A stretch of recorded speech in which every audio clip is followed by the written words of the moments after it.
Can Biden revive his popularity in time for midterm elections? Biden's influence on those states' gubernatorial contests was no surprise. In a nationalized, polarized political era, a president's standing offers the most powerful indicator of his party's prospects.That makes lifting Biden's approval rating, now mired in the low to mid-40s in many polls, the core challenge for Democrats in next year's midterm elections and then the 2024 presidential race. It won't be easy. For his first 7 months, Biden didn't have a popularity problem. He never enjoyed the 60% levels Barack Obama began with, but he started comfortably above his divisive predecessor, Donald Trump. Replacing Trump's bombast with calm, ramping up coronavirus vaccinations, and rushing pandemic relief checks through Congress, the new president steadily drew approval from more than half of Americans. That changed in midsummer. The unexpected resurgence of the pandemic, the resulting economic slowdown, the chaotic Afghanistan withdrawal, and congressional infighting over Biden's economic agenda dragged his standing underwater. Now the coronavirus has plateaued, job growth has picked up, Afghanistan has fallen from headlines, and Congress has passed a major infrastructure bill. It all hasn't boosted Biden's standing yet, but political advisors predict it will in the next few months. When the bell rings for the 2022 election season, says his pollster John Anzalone, things are going to look a lot different than today. But Democratic inclinations hardly guarantee those voters will swing back in Biden's direction. Regaining the allegiance of former supporters may be tougher than winning them over in the first place. Presidential approval ratings fall more easily than they rise. It's much harder for circumstances to move them up, observed Darren Shaw, a University of Texas at Austin political scientist who advised the campaigns of former President George W. Bush. Americans tend to blame politicians for bad times, and credit themselves for good times. Large swings have grown rarer since polling pioneer George Gallup began asking Americans to rate presidential performance when Franklin D. Roosevelt occupied the White House. Voter realignment has left both parties more ideologically homogeneous, rendering poll responses increasingly expressions of partisan identity rather than dispassionate evaluations of the subject at hand.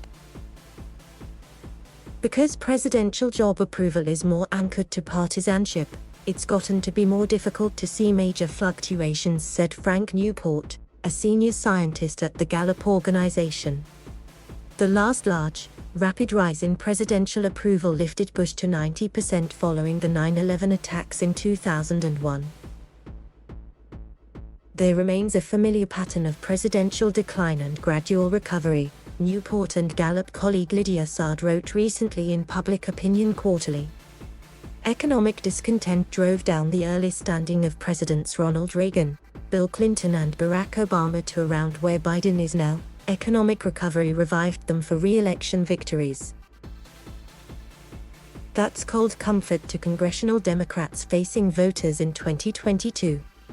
The Reagan, Clinton and Obama re-elections followed punishing midterm defeats. During the polling era, presidents with job approval of 50% to 60% have lost an average of 12 House seats in midterm elections, Newport and Sard reported.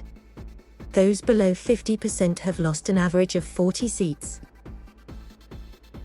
Democratic strategists hope the unique political circumstances of a once-in-a-century pandemic and a violent Capitol insurrection can upend historical patterns.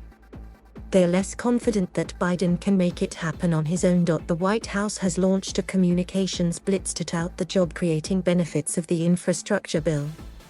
It plans the same for the Build Back Better climate change and social safety net legislation if Democrats can unify to pass it.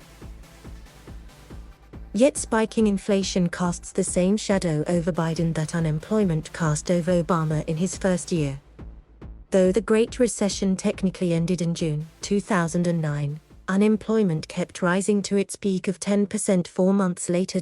Republicans rode the Tea Party wave of 2010 to control of the House. You can't spin double-digit unemployment, recalled Dan Pfeffer, Obama's White House communications director at the time. You can't spin high gas prices and higher grocery prices. Obama veterans see a different path to accelerating Biden's recovery. Early in their terms, Presidents suffer from comparison with their own campaign promises. In re-election years, they benefit from framing sharp contrasts with opposition party challengers. In the same vein, Democrats hope that the end of intra-party debates over Biden's agenda clears the way for biting attacks on the God and Trump, its historically unpopular leader. The fact that some predecessors couldn't claw back to 50% by midterm elections doesn't make it impossible for Biden. History's all over the place, Newport concluded. Only a fool would say, aha, we're now in a brand new place that will never change. Thank you for watching. Please subscribe.